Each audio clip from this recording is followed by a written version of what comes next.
BJP के नए अध्यक्ष को लेकर बड़ी खबर मैं आपको देने जा रही हूं। अब तक जितनी भी खबरें निकलकर सामने आई थी उसके मुताबिक अध्यक्ष की रेस में आधा दर्जन से ज्यादा नामों की चर्चा हो रही थी। बीजेपी सूत्रों के हवाले से पॉलिटिकल कॉरिडोर में ये नाम चल रहे थे, मीडिया में इन लोगों के नाम उछल रहे थे। लेकिन अब जो खबर सूत्रों के हवाले से मिली है उसके मुताबिक आरएसएस और बीजेपी में किसी एक नाम पर सहमति नहीं बन पा रही, इसीलिए मामला लगातार लंबा खींचता हुआ चला जा रहा है।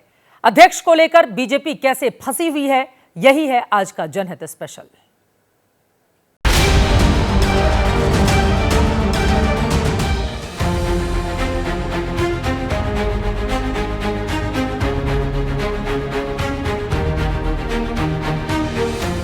वैसे तो आरएसएस यानी संघ सीधे तौर पर भारतीय जनता पार्टी के राजनीतिक मामलों में दखल नहीं देता, लेकिन ये बात किसी से छिपी नहीं कि बिना संघ की सहमति से बीजेपी बड़े फैसले नहीं लेती।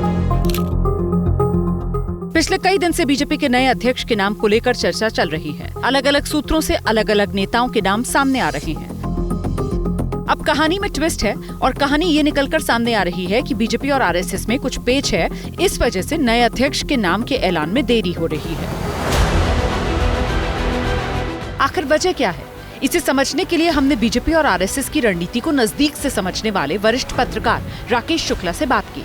भारतीय जनता पार्टी चाहती है कि ऐसा कोई नाम जाए जिसपे संघ को मनाया जा सके, और मुझे लगता है कि अभी तक भारतीय जनता पार्टी की तरफ से कोई नाम संघ के पास इसीलिए नहीं भेजा गया। हालांकि संघ कभी भी राजनीतिक कामकाज पे भाजपा के दखल नहीं देता, लेकिन वो संघ की तरफ से ये जरूर कोशिश होती है कि भाजपा का राष्ट्रीय अध्यक्ष वैचारिक पृष्ठभूमि का होना चाहिए, और इसी वजह से भारतीय जनता पार्टी कहीं ना कहीं उसके मन में एक डर है कि हम यदि कोई नाम भेजे और संघ से सहमति नहीं हुई तो इस डर की वजह से वो डिले हो रहा है। इस दावे में दम इसलिए भी लगता है क्योंकि लगातार बीजेपी के प्रदेश अध्यक्ष के चुनाव में देरी हो रही है। कभी होलाष्टक को कारण बताया जाता है, कभी मंडल और जिला लेवल पर ही प्रक्रिया के पूरी न होने की बात कही जा रही है।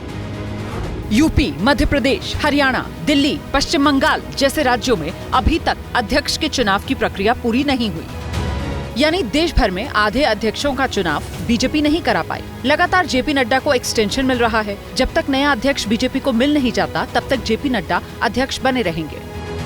दर्जन भर से ज्यादा नाम अब तक अध्यक्ष पद की रेस के लिए सामने आ चुके हैं। कभी चर्चा होती है कि दक्षिण भारत से अध्यक्ष होगा, तो कभी चर्चा होती है कि दलित या ब्राह्मण अध्यक्ष होगा। अब तक महिला अध्यक्ष भाजपा को नहीं मिला है, तो चर्चा ये भी हो रही है कि कोई महिला अध्यक्ष हो सकता है। हमने ही पिछले दिनों सूत्रों के हवाले से कई नाम की चर्चा के बारे में दर्शकों को बताया। इनमें शिवराज सिंह चौहान, भूपेंद्र यादव, धर्मेंद्र प्रधान, जी किशन रेड्डी, प्रहलाद जोशी जैसे केंद्रीय मंत्रियों के नाम शामिल हैं। ये तमाम नाम सूत्रों के हवाले से मीडिया में पिछले महीने भर से चल रहे हैं। अब जो सूत्र बता रहे हैं उसके मुताबिक आरएसएस बीजेपी के अध्यक्ष की कुर्सी पर ऐसे नेता को बिठाना चाहता है जिसकी छवि जन नेता की हो, जिसकी छवि ताकतवर हो। संघ की तरफ से कभी भी राष्ट्रीय अध्यक्ष के लिए नाम प्रस्तावित नहीं किया जाता।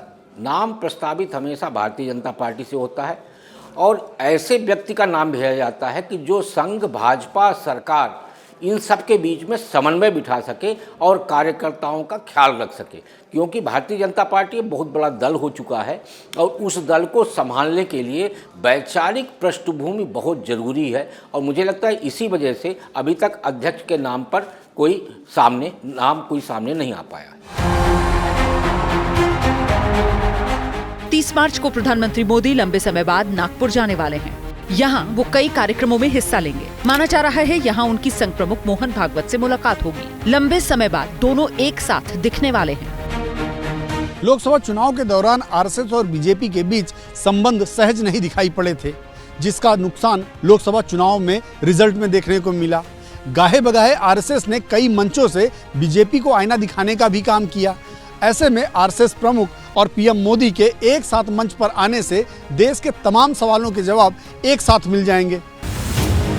अगले महीने बीजेपी ने बेंगलुरु में राष्ट्रीय परिषद की बैठक बुलाई है। माना जा रहा है कि इस बैठक से पहले अध्यक्ष का फैसला हो जाएगा, लेकिन जब तक नहीं होता तब तक अटकलों का बाजार यूं ही गर्म रहेगा। तरह तरह की चर्चाएं होती रहेंगी।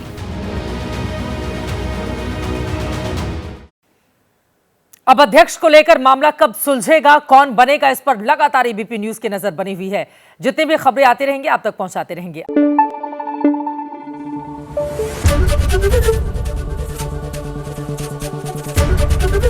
एबीपी न्यूज आपको रखे आगे।